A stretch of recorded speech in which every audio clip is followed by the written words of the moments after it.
Bom, vamos lá. Avivalistas da Bíblia. Todo avivamento, ele deve seguir um critério bíblico.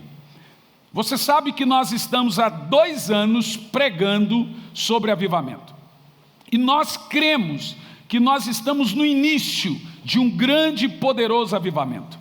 Irmãos, nós estamos prestes a ver o que Deus está para fazer.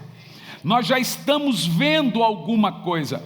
Eu já estou vendo pessoas sendo reavivadas, sendo despertadas espiritualmente. Igrejas que estavam praticamente mortas, passaram a reviver, a ter uma esperança, a entender o que Deus... E isso é avivamento. Agora, qual é o princípio bíblico? Qual é o balizador sobre avivamento? É a Bíblia.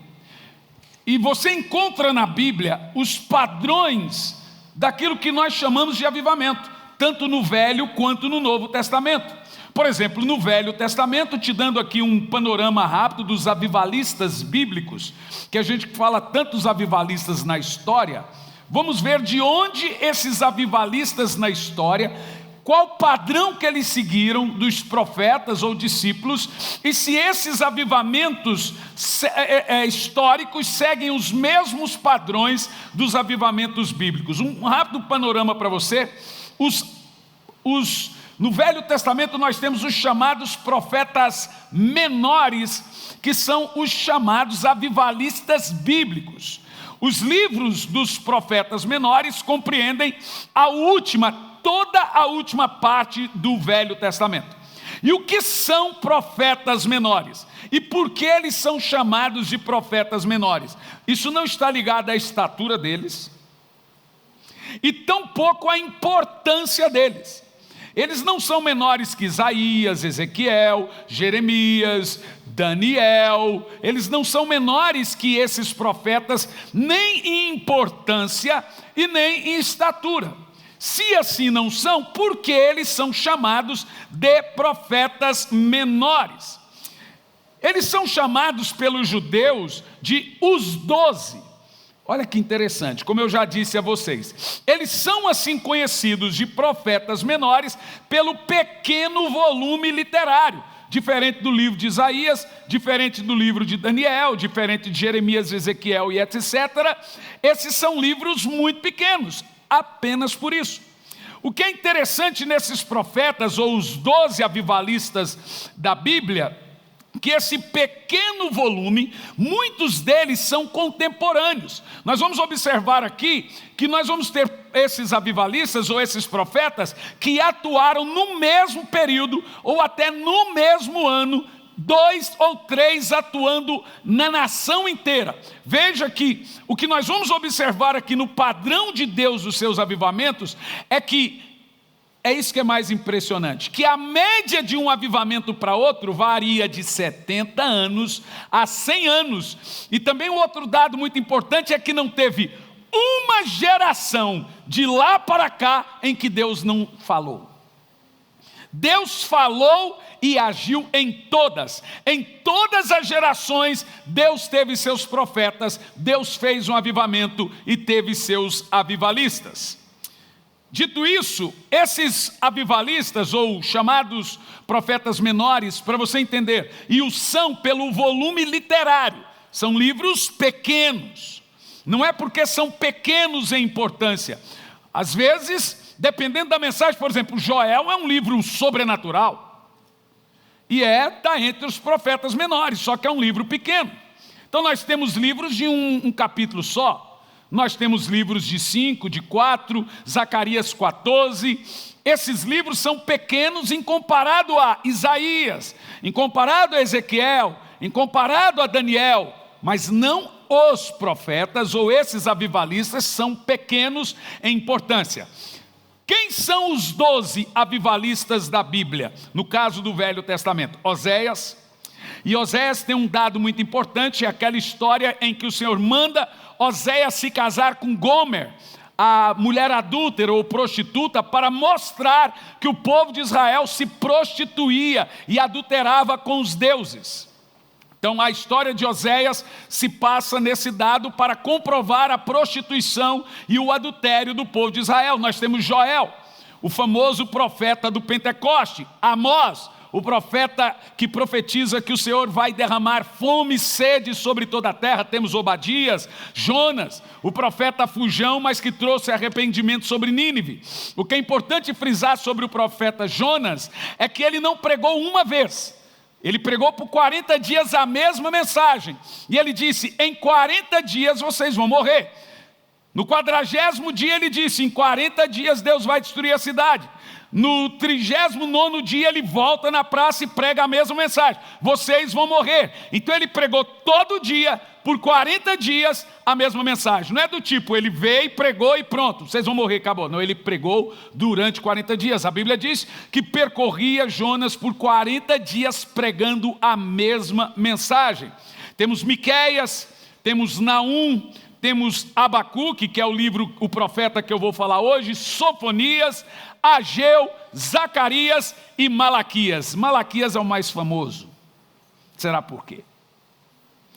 Será que é por causa de Malaquias 3:10? Apesar dele conter o conteúdo do dízimo e oferta, o propósito do livro não é falar de dízimo e oferta. Ele fala de dízimo e oferta porque o povo era uma das coisas que o povo de Deus abandonou. Era uma das coisas sacras que o povo de Deus abandonou, como também os cultos. Acabei de falar de culto. E dízimos e ofertas. Então aí Malaquias vem para corrigir o modelo de culto, para pregar para o povo se arrepender e também corrigir a ideia de dízimos e ofertas. Porque ele dizia o seguinte, já que vai levar isso de dízimo, pega o animal cego lá e leva para a igreja. Já que vai ter que levar de dízimo, pega aquele animal morto e leva. E o Senhor fala assim, odeio os vossos cultos. Vocês prestam culto imundo para mim. É nesse conteúdo que Malaquias vem dizer assim, queria que tivesse igreja fechada do que falso culto. Deus diz que prefere não ter culto do que falso culto. E Malaquias vem corrigir essas coisas. E esses profetas ou esses avivalistas, os 12, têm olha que interessante, as mesmas conexões, motivos e mensagens. Parece até os 12 apóstolos de Jesus.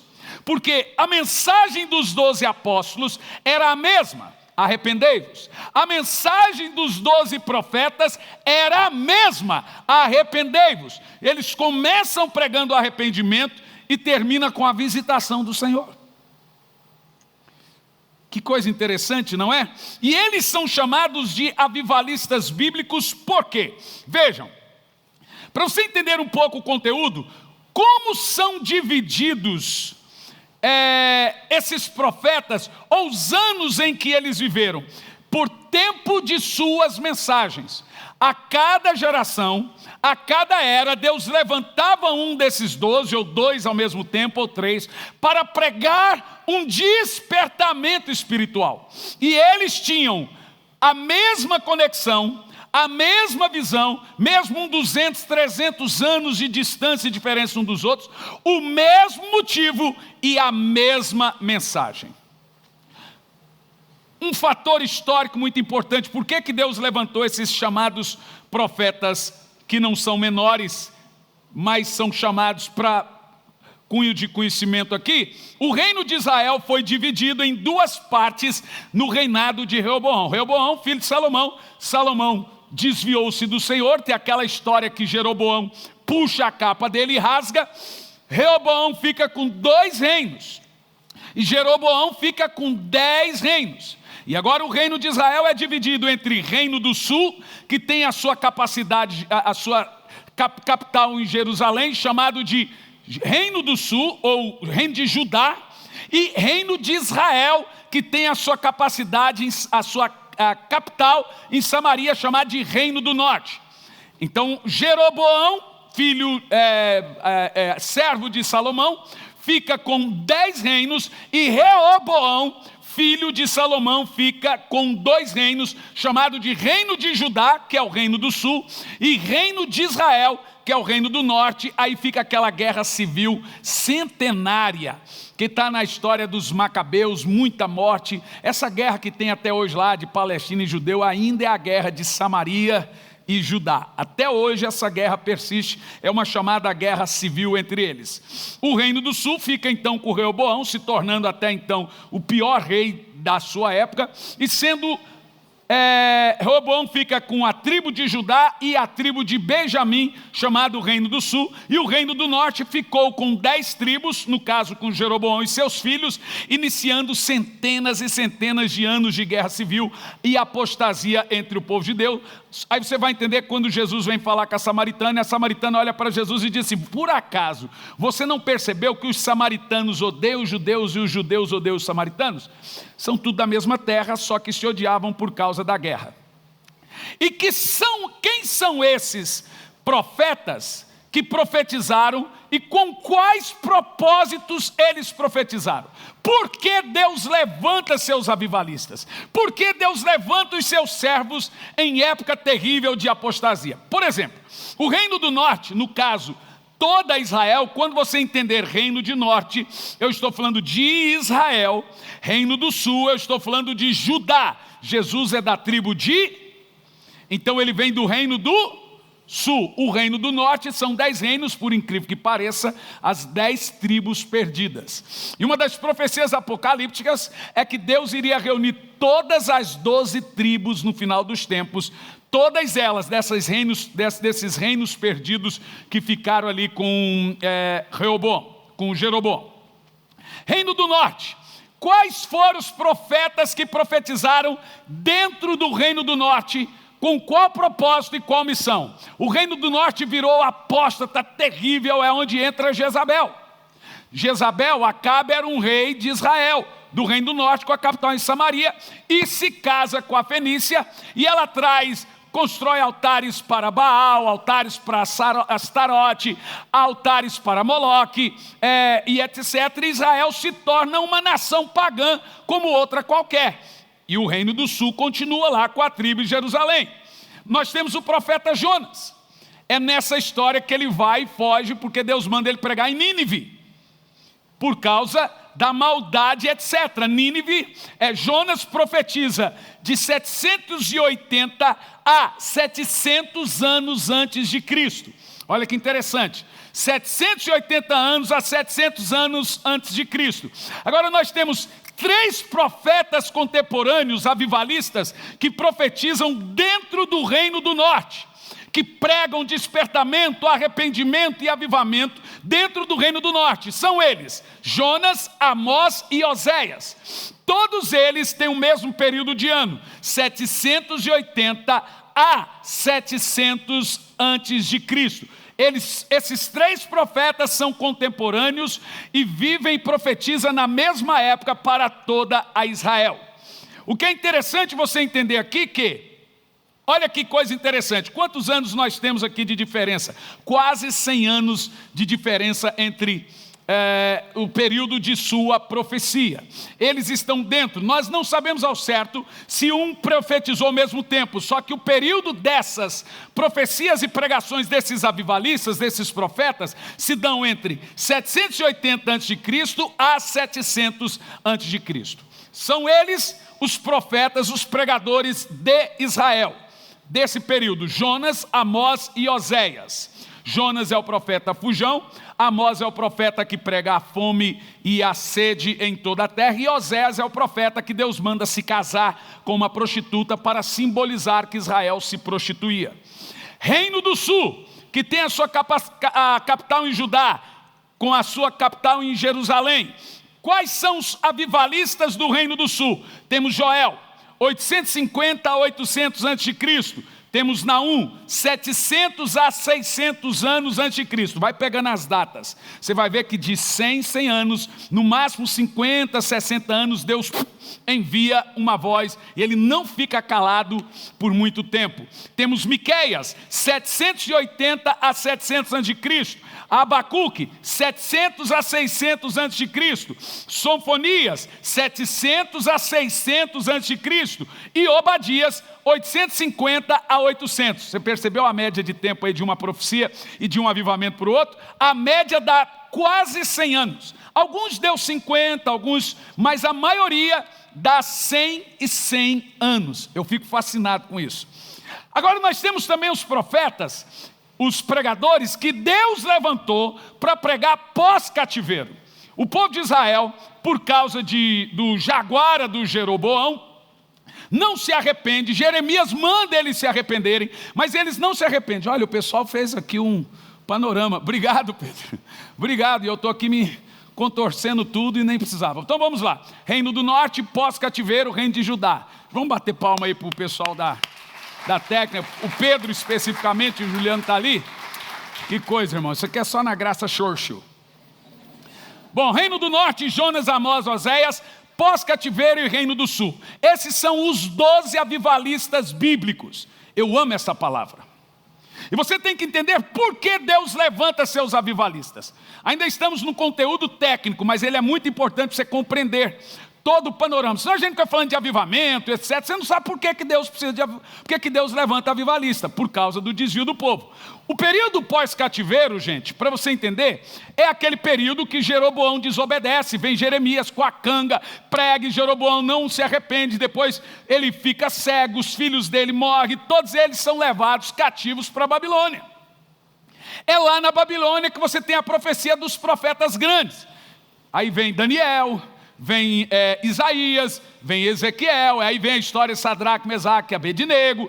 Tudo essas grandes profecias é dentro do exílio. Nós temos os profetas que Deus levanta pós-cativeiro. Agora Deus levanta o escriba. Eita, gente, agora fugiu a memória. O escriba e o copeiro para voltar e retificar os números. Essa devia ser mais fácil, né? São os profetas maiores também. Obrigado, pastor. Aí você vê que deu um branco agora. Neemias e Esdras, que Deus levanta para voltar e reedificar Israel. Depois que eles reedificam Jerusalém, que tinha sido destruída lá por causa do jaguar do Jeroboão, Deus levanta 3 profetas que são chamados avivalistas, que vêm pós-cativeiro. Olha como é tremendo. Deus tem voz profética para o Reino do Norte, que é o pior reino, tem pouca. O reinozinho difícil. E tem muita para ajudar. E tem pouca aqui, mas tem. Ele também tem pouco aqui pós-cativeiro. E aí tem Ageu, Zacarias e Malaquias. Ageu 520 a 420 a.C., Zacarias 520 a 420. Os 3 são o quê? Contemporâneos. Nós não sabemos quanto tempo deu de diferença um do outro, mas eles profetizam nesse mesmo período. Eu fico maravilhado. Dá quanto tempo ali nesses pós-cativeiros? Certinho? 100 anos. Agora nós temos o Reino do Sul. O Reino do Sul tinha a sua capital em Jerusalém, é a tribo de Judá. Nós temos ali Joel, Naum, Miqueias, Abacuque e Obadias. Todos eles também dão uma média de 100 anos. A média. Todos eles estão aqui, todos esses profetas bíblicos, os avivalistas. Se quiser deixar esse panorama aí, pode deixar, que eu gostei demais dele aqui. Com isso nós aprendemos algumas coisas aqui nesse conteúdo dos avivamentos bíblicos. Primeira coisa, Deus nunca deixou de falar. Deus fala sempre. É a gente que deixou de ouvir. Deus não é um Deus calado. Deus não abandona ninguém. Deus não abandona nenhum tempo, nenhuma geração, ninguém. É a geração que piora e deixa de ouvir a Deus. Se fosse fácil ouvir a Deus, Deus não precisava levantar seus arautos. Bastava qualquer coisinha que ele falasse, todo mundo ouviria. Então os servos e servas de Deus vêm justamente pela dureza do coração do povo. Segundo, Deus sempre tem seus profetas.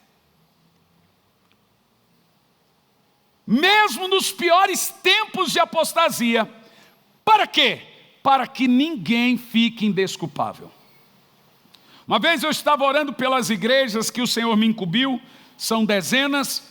Do que eu sou pastor mesmo são 2, 1,5 agora, né? Contudo, eu orando, eu falei: Senhor, eu tenho pregado e algumas pessoas simplesmente não mudam.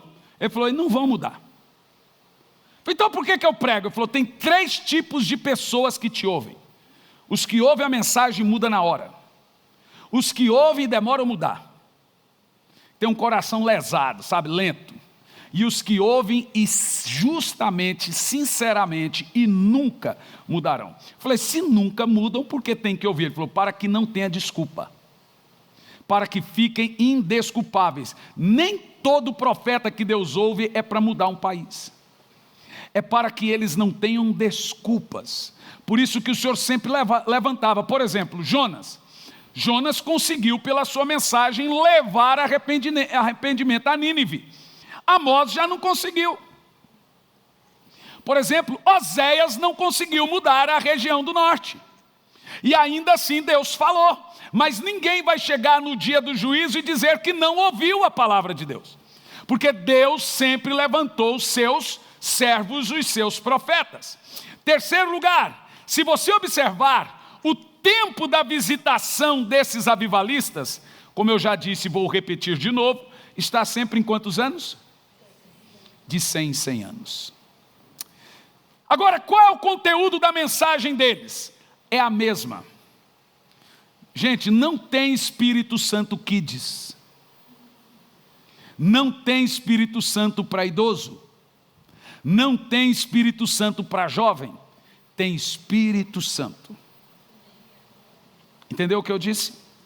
O Espírito que agia nesses homens é o mesmo que entrou nos 12 de Jesus, é o mesmo que atua sempre e é o mesmo que atua hoje. Ele tem o mesmo conteúdo, tem a mesma mensagem. Qual é o conteúdo das mensagens deles? Desses 12 avivalistas? Arrependimento, já começa aí. Reparação, reconstrução de altares. Deus sempre quer um altar em nossa vida. Um lugar onde você o adore diariamente. A Bíblia diz, nas casas e nos templos. Ah, mas eu sou a igreja. Ah, é? Jesus disse então o que sobre a minha casa será chamada casa de oração. Ele está falando do quê? Da sua casa?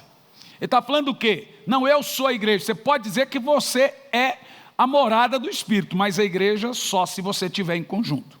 A palavra eclesia ou a palavra igreja, os gregos tinham a sua eclésia, os romanos tinham a sua eclésia, e o termo é uma assembleia. Sugere o quê? Que só pode ter uma assembleia quando tiver pessoas reunidas ali, você faz uma assembleia. Agora Jesus pega esse conteúdo dos gregos e dos romanos e diz, eu vou levantar agora a minha igreja. E aonde estiver 2 ou 3 reunidos no meu nome, nós temos um culto. Então o cara não pode andar na rua e dizer, eu não congrego, eu sou a igreja. Não é não. Você pode ser templo do Espírito Santo, morada do Espírito Santo, mas igreja, nós só somos igreja no exato momento de culto. Ali temos uma assembleia. Então aqui tem a igreja. Em casa não. Em casa eu sou o templo do Espírito. Um culto é quando nós nos reunimos. Aí o que a Bíblia chama essa reunião? Assembleia dos Santos. Só falta dos últimos dias, mas é só dos santos. Olha, dá uns 5 nomes de igreja assim, ó, Triangular Oval do Reino Unido. Esses dias eu fui numa... Não sei se você sabe que pão no Rio Grande do Sul é cacetinho. Alguém sabia disso? Aí tem uma igreja aí no Brasil que se chama Pão de Cristo. Adivinha o nome dela no Rio Grande, deixei.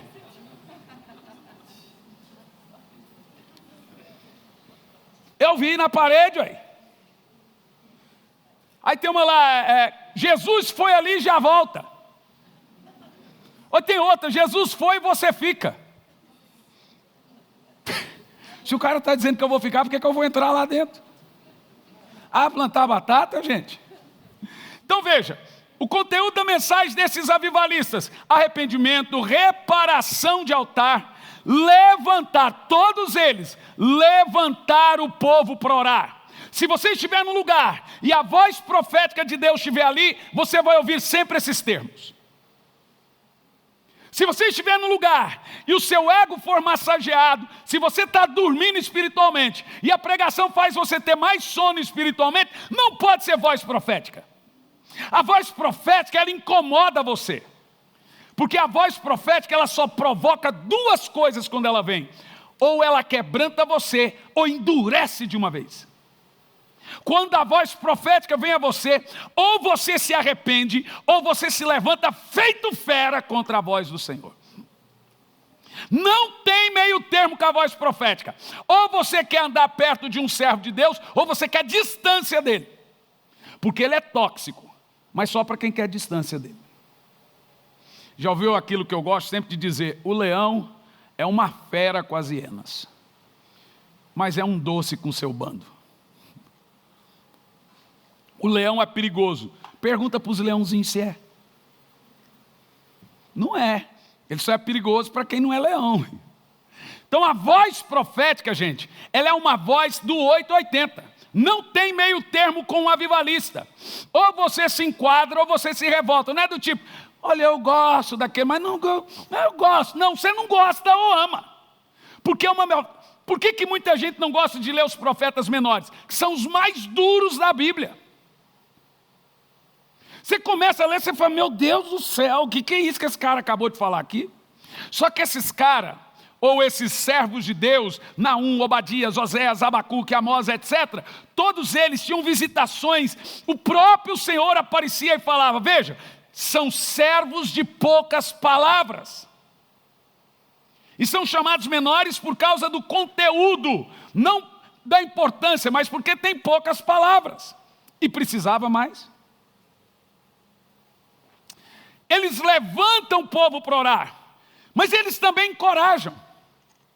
Muitos reis precisavam ouvir a palavra de encorajamento desses servos, é quando eles se levantam para encorajar os reis. E por que Deus levantava eles e o conteúdo da mensagem deles? Preparar o povo para a visitação do Senhor. Então o conteúdo, arrependimento, reparação de altar, levantar o povo para orar, encorajar e preparar o caminho do Senhor para que Ele venha. O conteúdo deles é a mesma. Eles também, muitos deles são chamados de profetas messiânicos, porque profetizava tanto a vida, o nascimento, a morte e a ressurreição de Cristo. Eles profetizam, muitos deles, a vinda do Senhor, como Malaquias é um profeta da vinda do Senhor, como Joel profetiza também o batismo com o Espírito Santo. Malaquias profetiza a vinda de João, profetiza o batismo de fogo e profetiza a vinda do Senhor. Zacarias profetiza o retorno de Cristo, que é um conteúdo mais poderoso do que a voz desses homens, que era a voz de Deus na boca deles. Sobre o livro de Abacuque em questão, o profeta que nós vamos falar hoje sobre os avivalistas da Bíblia. O livro do profeta Abacuque ocupa a 8ª posição entre os profetas menores, estando entre Naum e Sofonias. E esses atuaram no mesmo período. Esses 3 profetas atuaram no mesmo período. O conhecimento que nós possuímos de Abacuque é bem pouco. Sabemos que seu nome significa aquele que se abraça ou aquele que se apega. Que nome, hein? Todos eles nasceram com uma missão e Deus escolheu até o significado de seus nomes. O que faz muito sentido o nome de Abacuque, pois o final de seu livro, Abacuque decide apegar-se a Deus com muita fé e levar a nação a se apegar a Deus. É isso que nós chamamos de avivamento. Abacuque foi contemporâneo a Jeremias, e seu ministério ocorreu um pouco antes da primeira invasão de Judá por Nabucodonosor, que dá 605 a.C. Nessa ocasião que Daniel e os outros são levados para a Babilônia. Portanto, a data provável do livro de Abacuque é 607 a.C. Eu estou te dando um panorama, depois você só lê, você vai entender rapidinho. A estrutura do livro. A estrutura do livro de Abacuque é idêntica à dos outros 11 servos e profetas avivalistas, que também são chamados de os 12. Primeiro, Abacuque 1, versículo 11. Deus anuncia o juízo. Você já leu isso em Joel e Malaquias. Deus começa ameaçando o povo. O povo não se arrepende, Deus manda seu juízo, o povo não se arrepende. Então, de lá no profeta Joel, por exemplo, Deus manda um bando de 4 gafanhotos, manda seca, manda peste, ameaça-os com um grande exército, para que então eles se quebrantem.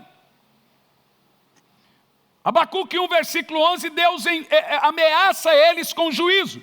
eles se desviam, eles são violentos, eles são idólatras, eles cometem injustiça. E os motivos são os mesmos dos demais. Primeiro, a iniquidade e opressão entre o povo de Deus. Capítulo 1, versículo 3. Segundo, eram cheios de contendas e litígios entre o povo. Versículo 4. Será que estamos vivendo coisas parecidas? Crente processando crente, crente falando mal de crente no Facebook. Você não tem noção a ira que provoca em Deus isso. Deus levantou o profeta Abacuque por causa de litígios, iniquidade, que é maldade dentro do coração. Iniquidade, gente, é pior do que pecado. Eu já citei a você a diferença do cano podre e da caixa d'água com sapo. O cano é pecado, o sapo é o quê? Iniquidade.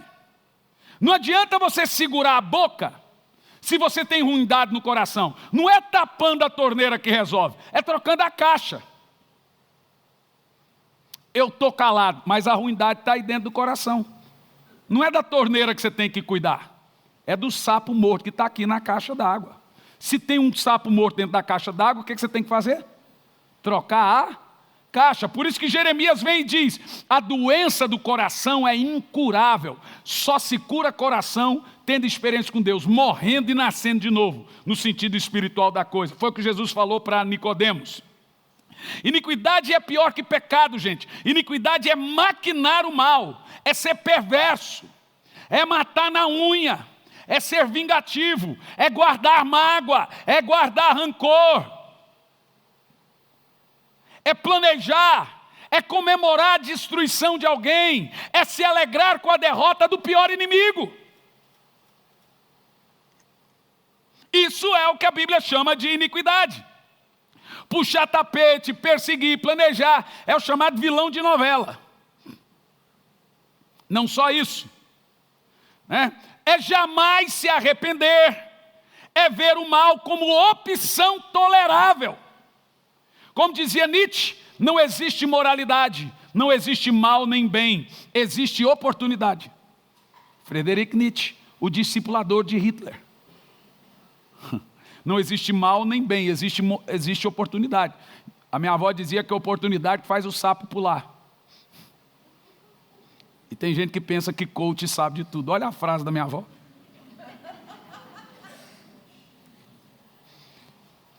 Isso é muito inteligente, não é não? E ela dizia com uma caipirez, uma sabedoria do sertão assim: olha, filho, é a necessidade que faz o sapo pular. Então ela dizia assim, ó: só tem dois tipos de gente. Um que conta história e o outro que faz. Qual você quer ser? E alguém pensa que tem coach no mundo. Minha avó era mais do que todos. Iniquidade é ter um coração de pedra. É você pregar, pregar, pregar e a pessoa não muda, mas acostuma. Você conhece gente que não muda, mas se acostuma? Quando você fala mudou, ele faz a mesma coisa, porque ele tem iniquidade. Iniquidade é um câncer no coração, é uma doença no coração. É uma coisa terrível, é o pecado que Lúcifer tinha. E agora o povo de Israel tinha iniquidade no coração. A Bíblia diz que lá, quando Deus manda o dilúvio, que Deus olhou e viu que toda a imaginação e o pensamento da mente e do coração do homem era mal continuamente. Os homens já foram mais maus do que hoje. Haja visto o Império Romano. O esporte favorito deles era cortar a cabeça na frente das crianças. E o povo comemorava. E ficava vendo quanto mais dramática, mais sangrenta fosse a morte, mais o povo ficava de pé e batia palma. Irmão, você consegue imaginar um negócio desse? Pois a imoralidade está avançando de novo. Está ficando cada vez pior. Segundo lugar, por causa disso, Deus promete amassar o povo para quebrantá-los. Versículo 1 ao 11 do capítulo 1. Agora Abacuque vem e mostra e promete juízo por causa da maldade. Então Deus agora promete: eu vou amassar vocês. Deus só pode usar um homem grandemente quando quebrantá-lo grandemente. E por qual motivo? Já diz o pastor Tiago, porque coração de pedra não pega fogo. Não há batismo de fogo aonde tem iniquidade. Não há avivamento em corações ruins. Satanás te exalta para te abater depois. Deus primeiro te abate para te exaltar depois. Então o modo de Deus é primeiro matar seu ego, primeiro matar sua carne. Mas Deus faz isso de maldade? Não. É porque com o ego murcho, Ele pode falar que você ouve. Nós temos uma carne barulhenta. Nós somos cheios de justiça própria. Ainda que cheio de pecados, a gente acha que não tem. Todo mundo é errado e a gente está certo.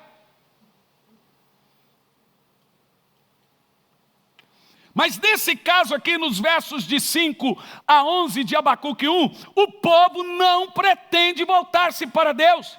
Irmão, vem pandemia, passa a pandemia, vem guerra, olha a maldade que você está vendo na guerra, e o povo ainda continua cobrando para cantar, cobrando para pregar, cobrando, preciso uma banda aí, pediu aí, R$32 mil para cantar numa igreja. Eu falo, a gente precisa de mais 150 pandemias para esse povo se arrepender.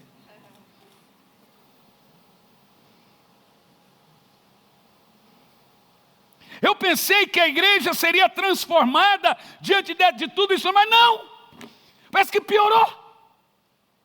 Nós tínhamos 7 milhões de desviados antes da pandemia, agora temos 22. Agora você entende por que Deus tem que amassar para depois usar? Por que precisa de voz profética? Por que precisa de avivamento? Então o padrão é sempre o mesmo. Deus tenta aproximar e o homem distancia. Deus tenta falar e o homem não ouve. Então Deus muda o jeito de falar. Ele passa a falar com juízo. Ele tentou falar com amor. Ele diz, com amor te busquei, com bondade te atraí. E Jesus diz, Jerusalém, Jerusalém, quantas vezes eu tentei ajuntar vocês, como a galinha faz com os pitainhos, e vocês não quiseram. Infelizmente, nós vemos esse padrão em toda a Bíblia. Deus buscando o pecador com amor e o amor cortando a corda. Deus joga, laça com amor e o pecador, pau! Isso é a condição do pecado humano. Por isso que a gente fala, se avivamento não vier em cada geração, como você vê aqui, ó, a cada 50, 60, 100 anos, toda essa geração se perde. Por isso que a Bíblia diz que onde não tem voz profética, o povo perece. Nós precisamos desesperadamente de um avivamento na nossa geração, senhoras e senhores. É urgente, é intrínseco, é absurdo, é desesperador.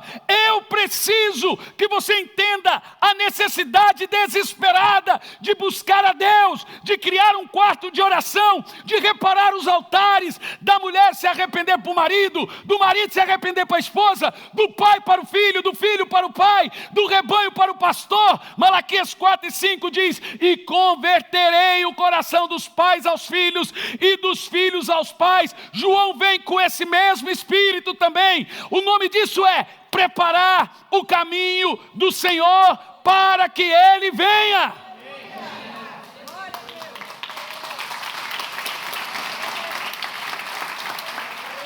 Meus irmãos, se o avivamento se tardar, eu não vou longe, conta 5 anos, você consegue ver sua filha, sobrinho, neto, seu filho, sobrinho, neto, vivendo daqui 5 anos nessa droga de mundo, evoluído, com trisal, quadral agora, sei lá o nome desse demônio. Agora as crianças chegam na escola dizendo, eu tenho 2 pais, 2 mães, eu tenho 3 pais, 3 mães. Isso agora virou coqueluche. Você vai no shopping, o cara está com 3 mulheres, dá um beijo na boca de um, beijo na boca de um, beijo na boca do outro. Ou então 3 homens, a mulher dá um beijo na boca do, beijo na boca do, não sei o quê. É 3 maridos. Você pensava viver um negócio desse 5 anos atrás, 10 anos atrás? Eu acho que o diabo deve estar olhando e falando assim, não, vocês me superaram. Daqui um pouco o diabo vai chegar num culto pedindo libertação. Eu quero me ver livre do Tony. Por favor, me liberta da Maria. Sai do diabo em nome de Jesus. Você vai ter que falar: Espírito bom, sai desse corpo das trevas. Daqui um pouco nós vamos ter as igrejas cheias de demônios sendo livres do povo. Porque eu vou te dizer uma coisa, irmão. Se o Senhor não fizer alguma coisa com essa geração, e Ele vai fazer, Ele teria que pedir perdão para o povo de Sodoma e Gomorra. Nós estamos à beira do abismo. Mas não se preocupe, Deus não está calado. Nós também estamos vendo crianças batizadas com o Espírito Santo. Nós também estamos vendo o Senhor falando, o Senhor insistindo. Não é muito, mas Ele está falando. Não é bastante, mas Ele está falando. Não é muitos milagres, mas estão acontecendo. Nós estamos vendo luz no fim do túnel. Deus quer salvar todo mundo? Quer. Mas todo mundo quer ser salvo? Não. Mas ainda assim Ele tem a sua voz. Ainda assim Ele tem seus remanescentes. Mesmo na época de Elias, havia 7.000 servos de Deus que não se dobraram. Nós temos servos de Deus aqui, nós temos ainda a profecia que nossos filhos serão os profetas. Ei, você está entendendo não? Nossos filhos, nossos jovens, seus netos serão esses profetas desse tempo. Nós somos a voz dessa geração. Aleluia! Bendito seja o nome do Senhor. Deus primeiro quebra, para depois exaltar. Ai, nem vou ter filho. Tenha, porque seu filho vai ser a voz de Deus, vai ser o profeta. Nós temos que pregar nessa época para preparar, para passar o bastão para a próxima geração. Por isso que eu não digo mais que criança é a igreja do amanhã. Criança é a igreja de hoje, mas é a liderança de amanhã. Eu creio que Jesus volta na nossa geração. E a história, a Bíblia sugere que todo mundo tem que viver a sua geração como se Jesus fosse voltar naquela. Senão ela se perde. Eu creio que o avivamento vem na minha geração. E essa é a maneira bíblica e saudável de cada geração viver, senão ela se perde. Mas se isso não acontecer, eu estou preparando para passar o bastão para a próxima. Porque senão nós seremos um continente igual à Europa, pós-cristão. Não tem mais conhecimento de Deus na Europa. Porque os pais não passaram o bastão da fé. E o nome disso é avivar. Por isso que toda geração, Deus vem e traz um avivamento naquela geração. Deus decide então falar com o povo. Mas eles não se arrependem. Eles não tendem a voltar ao Senhor, porque estão com seus corações duros e impenitentes. Então Deus planeja a destruição do povo, mas o povo não pretende voltar. Do versos 12 a 17 do capítulo 1, sem voz profética não há resposta de Deus. Eu estou te dando todo o livro inteiro. De 12 ao 17 do capítulo 1, temos a clara evidência que sem voz profética não há resposta de Deus. O profeta é aquele que sente o fardo, porque é nele que Deus põe o fardo.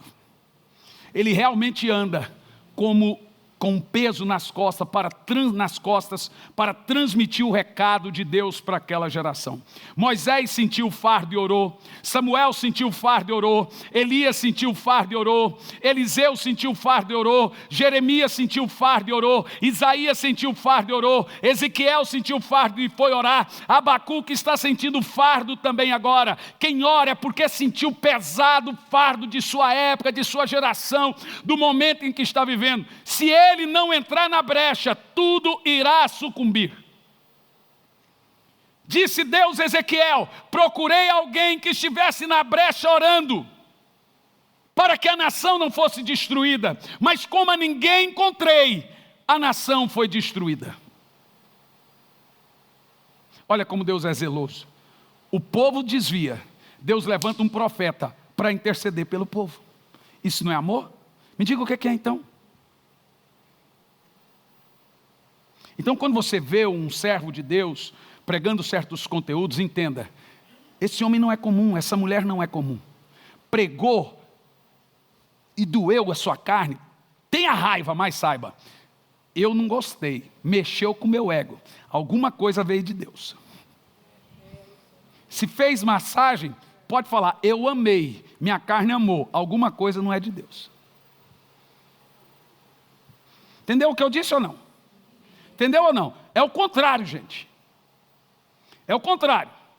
Nós temos mais falso profeta por metro quadrado hoje do que crente.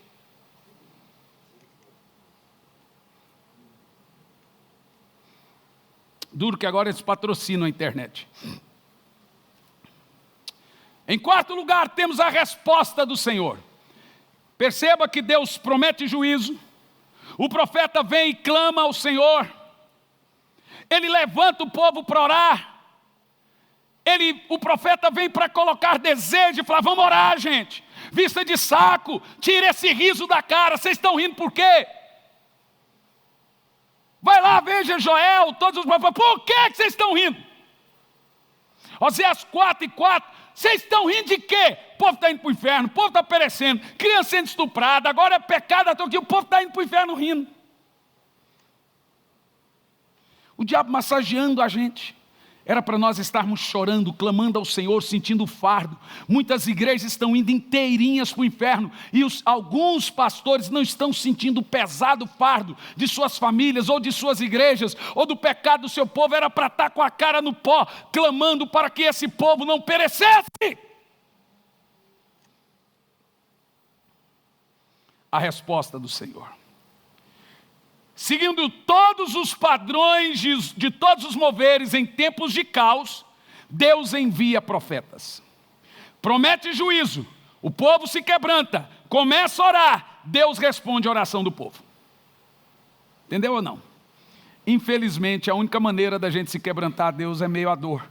E isso não é porque Deus quer não, é por causa do pecado de Adão, a gente só ouve Deus quando está com o coração derretido. Não precisava ser assim. Mas infelizmente é. Então o juízo, a ira de Deus não é a linguagem prioritária de Deus. A linguagem prioritária de Deus é o amor, mas a gente só ouve a outra.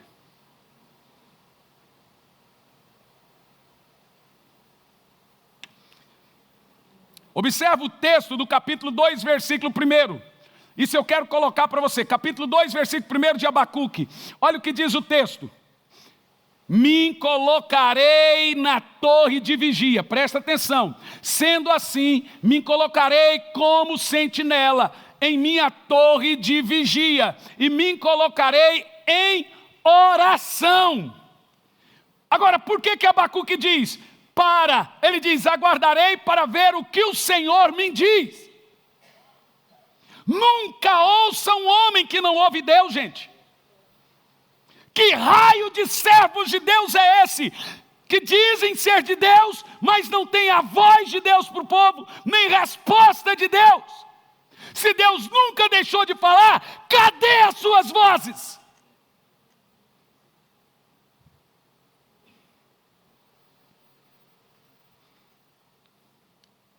Me colocarei na torre de vigia e me colocarei em oração. Olha o que diz Abacuque. Me colocarei em oração para ouvir a voz do Senhor. Esse é o conteúdo de um servo de Deus. Veja bem, orar é também vigiar. Quem ora vigia e quem vigia o faz orando. Quem não ora está pedindo para ser atacado pelo inimigo. Deixa esse texto congelado. A palavra vigiar aqui que nós estamos lendo no texto é a palavra hebraica tisaf e quer dizer olhar ao redor e guardar. Abacuque está dizendo, vou me colocar na minha torre de vigia e vou orar. Uau, eu acho isso tão poderoso, você vai entender por quê. Isso é parte da oração. Vigiar e orar. Vigiar é guardar. E a palavra torre aqui, quando Abacuque diz, me colocarei na torre de vigia e vou orar, significa matissor e quer dizer trincheira. Sabe o que é orar? Entrar na trincheira para a guerra. Orar é entrincheirar-se. Você não está entendendo? Quem é que vai para um campo de batalha sem trincheira? Porque todo mundo aqui está em guerra, só não está entrincheirado. Está com o peito aberto diante do seu inimigo. está desprotegido. Ele não tem nem vigia e nem oração. Observa o seguinte, gente. Todas as linguagens de oração na Bíblia são linguagens de uma batalha.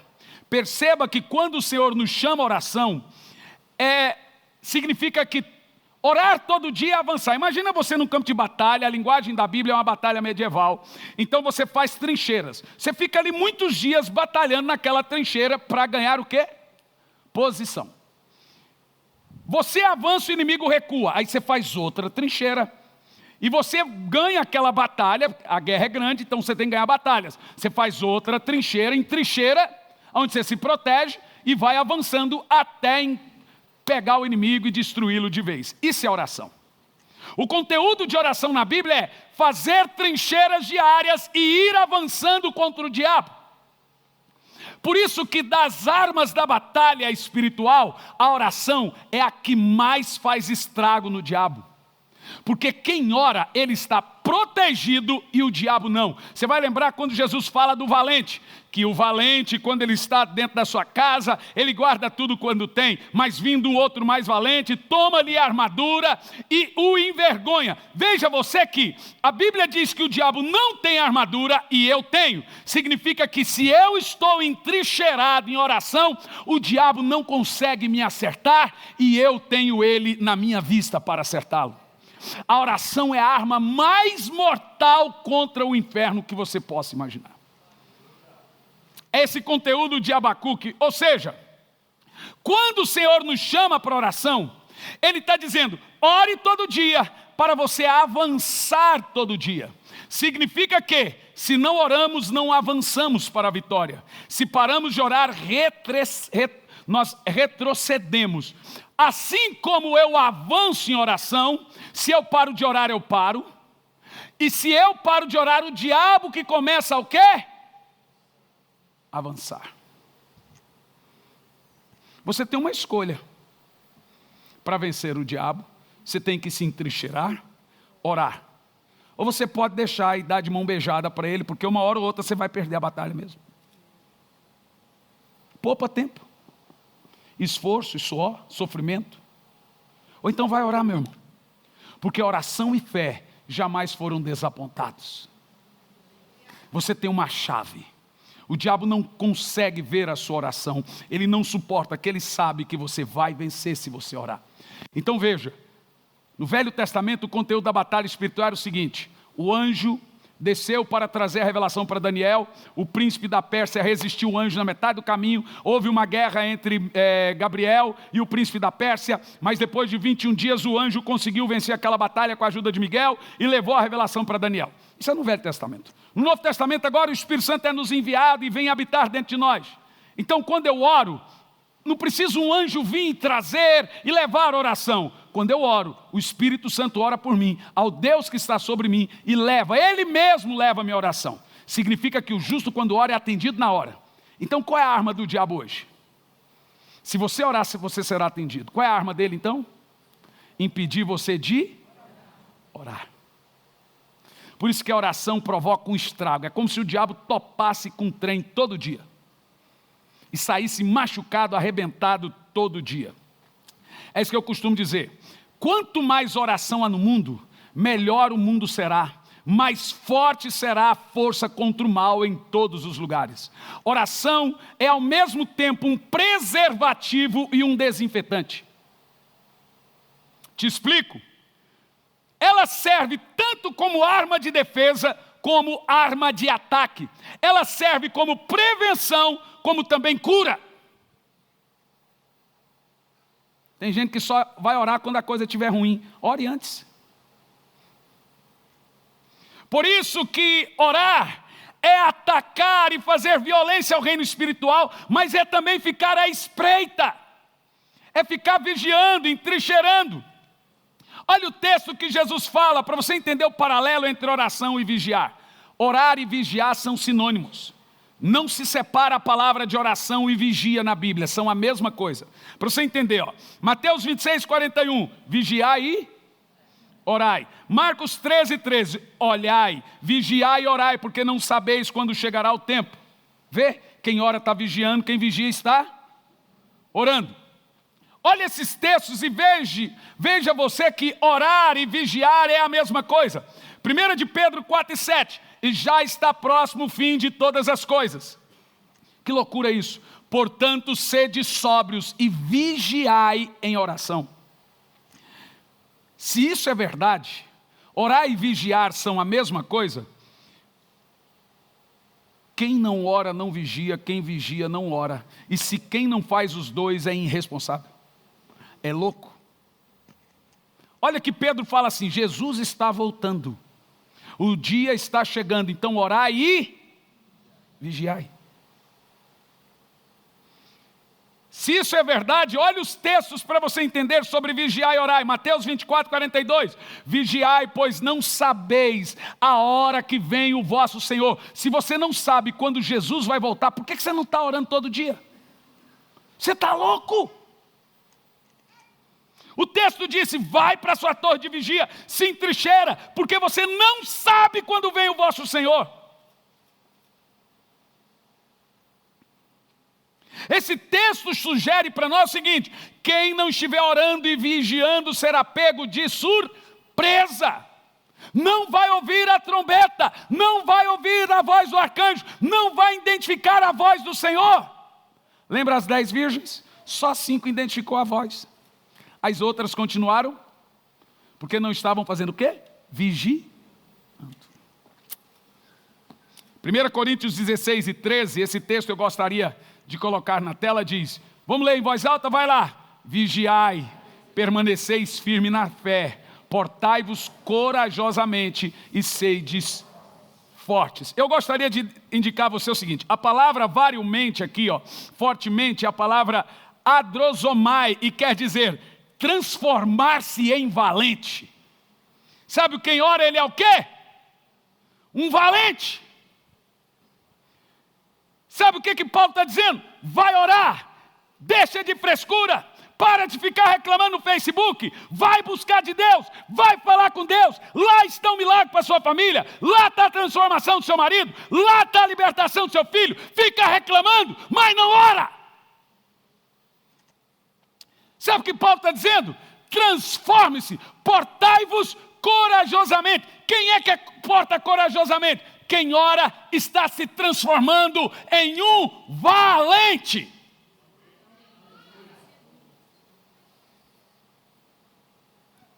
Quem não ora está demonstrando covardia ou irresponsabilidade.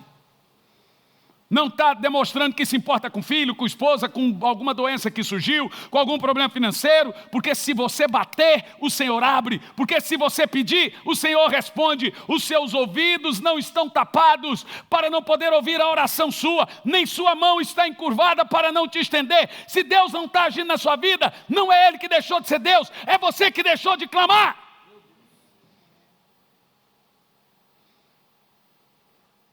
Clama a mim e responder-te-ei. Se você clamar, eu vou anunciar coisas tão grandes e firmes que você não sabe. Eu estou pregando aqui, mas eu sei, eu conheço a igreja que eu sou pastor. Tem gente que está entrando aqui e saindo daqui. Não vai mudar, mas eu continuo pregando. E toda vez é uma desculpa, sempre é uma desculpa, sempre é uma desculpa. 1 Coríntios 15:34. Olha que Paulo fala. Vamos lá?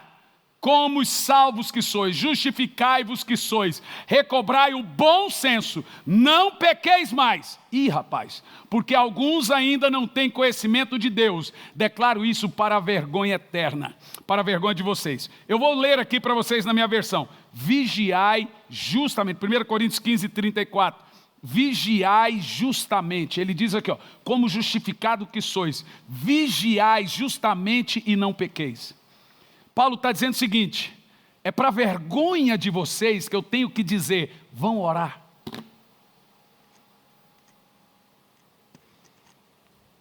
Paulo está dizendo, é um absurdo você ter que pregar o óbvio. É como falar assim, vai comer. É como falar, vai dormir, vai tomar banho. Orar é uma necessidade. Você está no campo de batalha, falar, faça uma trincheira e se protege. Como é que você tem que falar para um cara no campo de guerra? faz um buraco aí e se esconde que está vindo bala do outro lado. Orar é entrincheirar-se. O seu inimigo não dorme. O seu inimigo não descansa. Você está dormindo, ele está tramando. Quando a Bíblia diz astutas ciladas do diabo, ela está dizendo milhões de artimanhas, de métodos. Significa que o meu inimigo tem milhões de estratégias para me destruir. E não faz por causa da misericórdia de Deus, meu irmão. Veja agora, porque o diabo está sempre a um passo à frente nessa batalha na minha vida. Presta atenção, eu estou numa guerra e o diabo está sempre à minha frente, mas quem ora está sempre à frente dele. Vamos imaginar o seguinte, o diabo é um blefador. Falando em metáfora, o diabo joga baralho e Deus xadrez. Eu imagino o diabo no boteco gritando, 9! Esse jogo Deus não joga, Deus não mente, Deus não blefa. Ele é estrategista. Enquanto o diabo joga baralho, Deus já está com a estratégia montada.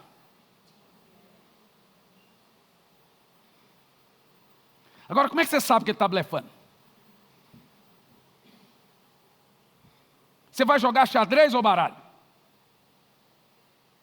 Eu estou falando em metáfora, gente. Qual é a sua estratégia para vencer esse ano?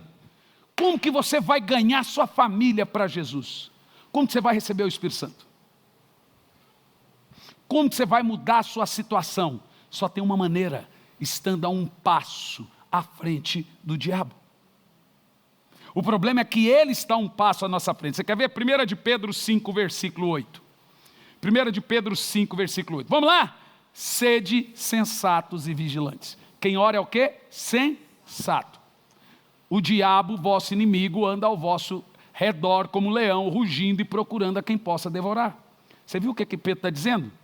Você precisa orar, está sempre a um passo à frente do seu inimigo. Mas o que nós vemos hoje é que parece-me que o diabo está sempre desfazendo as minhas obras e não eu as dele. A Bíblia diz que o Senhor me levantou para desfazer as obras do diabo. Eu tenho que desfazer as dele, significa que eu estou sempre à frente dele. Mas agora é o diabo que está desfazendo as minhas.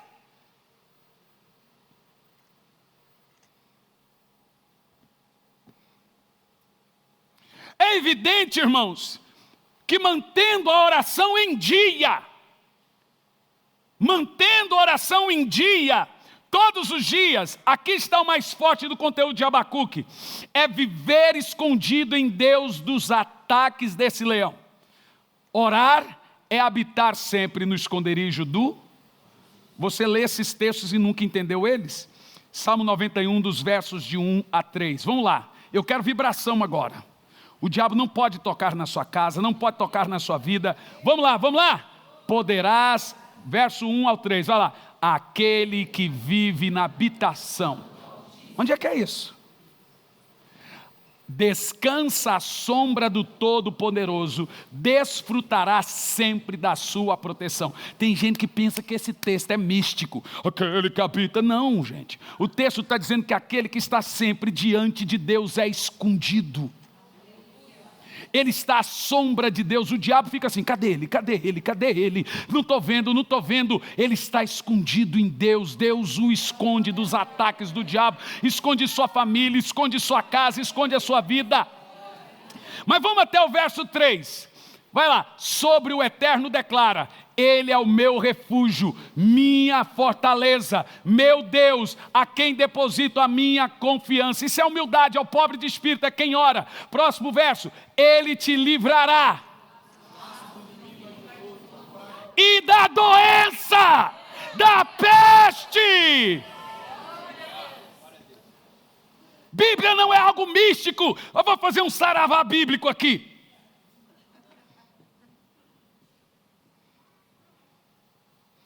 A palavra habitar aqui, a palavra yashab, quer dizer permanecer nele, perto dele. A palavra descansar é a palavra lim, significa queixar-se sempre. Olha o que o texto diz: aquele que permanece em oração e reclama para Ele, queixa para Ele, fala com Ele, descansa nele, Ele esconde, o inimigo não alcança, a peste não alcança, a praga não alcança. Meu irmão, não tem segredo, vai orar, vai para orar. É viver sendo escondido em Deus do diabo, de seus ataques, e levar sempre para Deus as nossas queixas. Agora, será que você entende por que a oração interessa tanto a Deus? É porque é nossa questão de sobrevivência. Então você humildemente tem que dizer: Senhor, ensina-me a orar. Eu vou continuar isso no próximo culto. Porque o mais poderoso do livro de Abacuque vem agora a promessa do derramar do avivamento. Ele passa dos alertas de levar o povo ao Senhor, e agora ele começa a dizer: o que acontece quando um povo clama? A pergunta que você tem que se fazer é: o que vai acontecer na minha vida quando eu orar? Primeira coisa vai acontecer: Deus vai te ouvir. Segunda coisa que vai acontecer: Ele vai responder. Irmão, só isso deveria ser um motivo para você festejar. Ser ouvido por Deus e atendido por Ele. Tudo que você precisa hoje é que Deus lhe ouça e lhe atende. Se Deus falasse assim: pede-me que eu lhe dou, o que você pedir agora eu dou, o que você faria? Você pediria? Pois Ele está dizendo: clama a mim e eu respondo. Só pedir e vai, bater que eu abro. Peça, só pedir. Mas tem que pedir com fé, ferozmente, com força, com vida diante de Deus. No capítulo 3 nós temos a poderosa oração de Abacuque, 3 do 1 ao 19. E essa oração de Abacuque, ela tem um conteúdo. Primeiro, ele tem um canto ao Senhor por sua resposta, versículo 1. E no versículo 2 ele clama por avivamento. Acho que vai dar para falar o livro todo. Então o profeta Abacuque fez o seguinte oração em estilo de cântico. Isto é, sobre forma de cântico de confissão. Está aqui no meu gráfico do hebraico aqui. Olha o verso, vamos ver o que o Senhor, a oração de Abacuque. Eu ouvi a tua fama, Senhor. Sabe o que Abacuque está dizendo? Senhor, eu sei o que o Senhor fez com Moisés. Eu sei o que o Senhor fez tirando o povo do Egito. Eu conheço Deus para quem eu oro. Abacuque começa a dizer: ouvi falar da tua fama e tremo diante de seus atos, Senhor. Realiza de novo em nossos dias as mesmas obras maravilhosas que fizestes no passado. Faz essas obras conhecidas por todos também em nossa época, ainda que esteja irado, lembra da tua imensa misericórdia. Veja você que passaram-se mais de 3.000 anos e nós estamos fazendo a mesma oração. Eu conheço a fama do Deus de Abraão, Isaque e Jacó. Eu conheço a fama do Espírito Santo que derramou em Atos. Eu sei o que ele fez através dos apóstolos. A sombra de Pedro curava pessoas. E agora eu estou aqui clamando: Senhor, faz de novo, Senhor. Senhor, faz de novo, faz as mesmas obras, faz as mesmas maravilhas, agora na nossa época. Olha como termina o livro de Abacuque: faz de novo, Senhor. Abacuque está falando: eu sei, conheço a tua fama, conheço as tuas maravilhas, sei o que o Senhor fez. Aqui temos um retrato de um servo de Deus que conhece Deus e é conhecido por Deus. De onde nascem os avivamentos? Dessas orações. Billy Graham fez essa oração com 22 anos de idade, no quartinho de John Wesley. A mesma oração de Abacuque: Senhor, faz de novo o que o Senhor fez na minha vida, o que o Senhor fez em John Wesley, faça através de mim. Billy Graham disse: Senhor, o que o Senhor deu a John Wesley, faça comigo também. A mesma oração de Abacuque. John Wesley tinha ganho 3 milhões de almas, Billy Graham 5. Eu tive lá, dobrei o joelho e falei: Senhor, John Wesley morreu, eu estou aqui. Billy Graham morreu, eu estou aqui. Faz de novo, Senhor. Não tem um dia na minha vida que eu não dobro o meu joelho e falo: Senhor, repita de novo. Faz de novo, Senhor. Eu quero ver nesse tempo vossos filhos profetizando, os jovens tendo visões, os velhos tendo sonhos. Deus, olha bem para mim, irmãos, Deus vai fazer.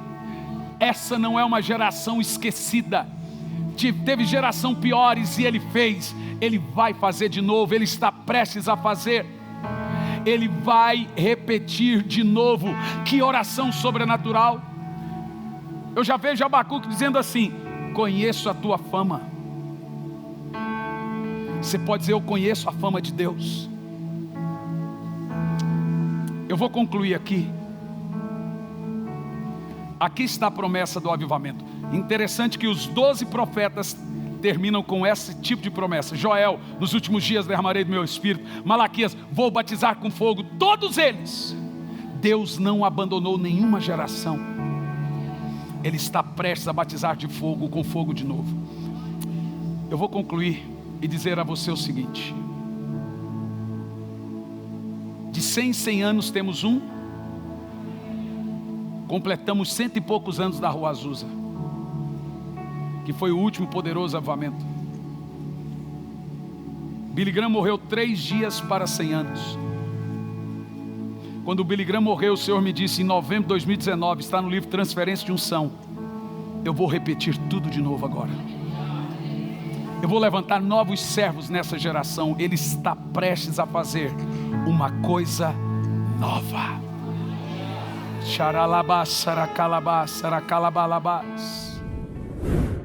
Olá, você conhece a Bíblia McCheyne? Eu sou o pastor Hernandes Santos e eu venho aqui para indicar a Bíblia McCheyne, uma Bíblia de 1842. Costumam-se dizer que é a Bíblia dos avivalistas. Por quê? Olha quem indica essa Bíblia: Martyn Lloyd-Jones, John Stott, Charles Spurgeon, Charles Finney e o próprio D.A. Carson. Olha o que John Stott diz: sou grato a Martyn Lloyd-Jones por me indicar o método de leitura McCheyne. D.A. Carson escreveu um livro por título Por Amor a Deus, especificamente para incentivar o método de leitura McCheyne. Reverendo Hernandes Dias Lopes diz: tenho grande alegria de recomendar a Bíblia McCheyne, faço isso com entusiasmo e profunda expectativa. McCheyne foi um ministro do Evangelho, cheio do Espírito Santo, por isso desenvolveu o sistema McCheyne de leitura da Bíblia. É a chamada, gente, Bíblia dos avivalistas, porque eles desenvolveram, o Dr. McCheyne desenvolveu um sistema de ler a Bíblia diariamente. Como é que funciona essa Bíblia? O que ela tem de diferente das demais? Nenhuma outra Bíblia você vai encontrar assim. Ela tem a leitura familiar, que é a parte da Bíblia que você lê em família, e a leitura pessoal, é a parte da Bíblia que você lê sozinho. Vou um exemplo aqui. 1º de janeiro, Gênesis 1, leitura familiar. Ainda em 1º de janeiro, Mateus 1. Aí, depois de Gênesis 1 e Mateus 1, viu? Velho e Novo Testamento junto, vem a leitura pessoal ainda em 1º de janeiro. Esdras 1, Atos 1, ainda em 1º de janeiro. Aí vai 2º de janeiro, leitura familiar, Gênesis 2, Mateus 2, aí leitura pessoal, Esdras 2. Só que hoje eu estou gravando, gente, em 28 de maio. Então eu começo a ler a Bíblia em 28 de maio e leio ela toda até o final. Aí, quando chegar 1º de janeiro, eu começo. Salmos em azul, palavras proféticas em verde, palavras de Jesus em vermelho. E o sistema McCheyne é o único sistema de devocional diário de Bíblia. Se você levar essa Bíblia na igreja, não vai te resolver. É Bíblia para ficar do lado, em casa, eu e a minha esposa. Do meu lado fica a minha Bíblia, do lado dela fica a Bíblia dela, meu filho tem a Bíblia dele. Nós lemos em família a parte da leitura bíblia familiar e depois a gente lê a parte da leitura bíblica pessoal. Gente, é um espetáculo a Bíblia McCheyne. Olha, Você pode até encontrar na internet outras pessoas vendendo a Bíblia M'Cheyne, mas são vendas de Bíblia usadas. Porque, veja bem, ela é uma Bíblia rara, de 1842. A linguagem já é atualizada de Ferreira de Almeida. Tem gente vendendo Bíblia de R$900, gente vendendo de R$400, por se tratar de uma Bíblia rara.